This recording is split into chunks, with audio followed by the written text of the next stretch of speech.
தென்பழனி மலை மேலே தண்டபாணி கோலத்திலே கண்குளிர கண்டு விட்டால் போதுமே என்றும் கருத்தில் உந்தன் அருள் வடிவம் தோன்றுமே.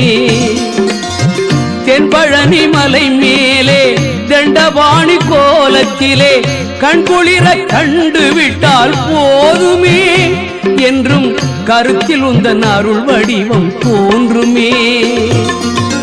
உள்ளத்திலே நீ இருக்க உன்னை நம்பி நான் இருக்க வெள்ளிமலையான் மகனே வேலையா என் வாழ்வு வளம் காண கடைக்கண் பாரையா கடைக்கண் பாரையா.